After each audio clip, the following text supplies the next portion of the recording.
On est ici à l'exposition des lions et des hommes, 400 siècles de fascination.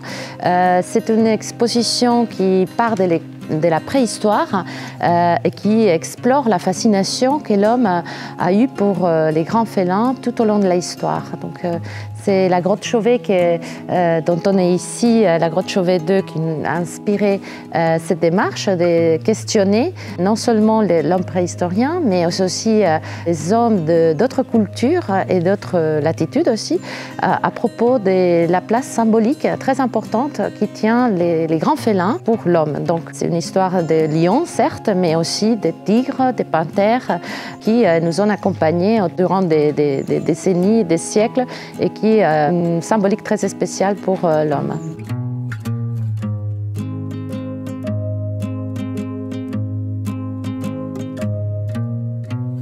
Dans la préhistoire, il y a un caractère sacré de ces animaux qui va en effet perdurer autour d'autres cultures. Donc, les premières civilisations, notamment, gardent ce caractère sacré de l'animal. On les voit à travers les déesses, notamment Ishtar, qui va faire de lion son attribut. Mais aussi en Égypte, dans les panthéons égyptiens, les lions tiennent une place remarquée, très particulière. Il y a beaucoup de déesses qui prend l'apparence du lion et certainement aussi ses caractéristiques qui définissent ces lions, notamment c'est la protection, mais aussi la férocité de ces femelles.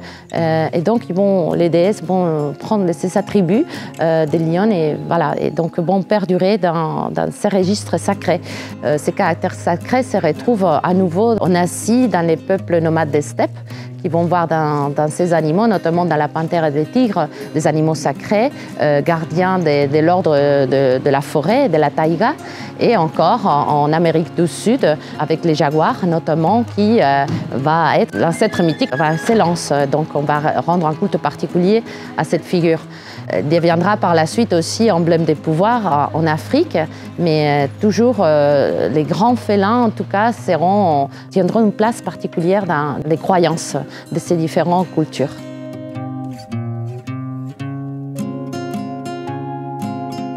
C'est une exposition à caractère interdisciplinaire et donc notamment on a des pièces qui viennent du Muséum d'histoire naturelle, donc ce sont des animaux naturalisés qu'on a voulu faire cohabiter avec des œuvres d'art et archéologiques.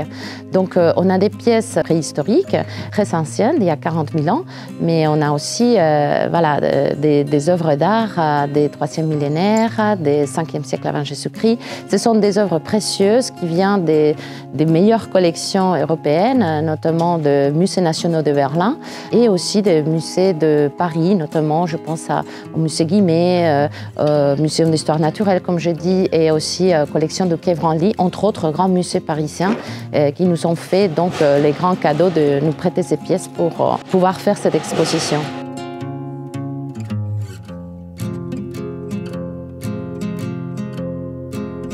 On a un petit star dans cette exposition et c'est les lionceaux de Sibérie. C'est un petit lionceau des cavernes. Et ce qui est extraordinaire, c'est qu'il y a à peine 3 ans, on n'avait aucun exemplaire entier des lions des cavernes à nos connaissances. Et donc récemment en Sibérie, en 2015, on a découvert ces petits lionceaux avec tous ses poils, avec toute son anatomie, ce qui est un fait extraordinaire. Et donc pour la première fois ici en France, on présente cette lionceau au grand public pour tout le monde qui veut voir à quoi elle ressemblait véritablement à un lion des cavernes. Jusque-là, on avait juste quelques indices qui nous donnaient les peintures des Chauvet, bien sûr, quelques sculptures de Jurassoif qui sont aussi présentées dans cette exposition, mais c'est la rencontre exceptionnelle qui s'est faite ici entre ces spécimens complètement entiers et les œuvres de la même période, donc d'il y a 40 000 ans, les œuvres picturales de la grotte Chauvet et des sculptures de Jurassoif. Cet lionceau a été trouvé donc dans les permafrost, dans des conditions presque très froides en tout cas. Et donc on a dû les faire venir avec des conditions de conservation particulières. Il faut les maintenir à -20 de température, ce qui est un défi technique important. Et pour sa présentation également, il faut qu'il soit tenu dans une caméra bien froide, bien isolée pour pouvoir encore conserver les caractéristiques de l'animal tel qu'il a été retrouvé.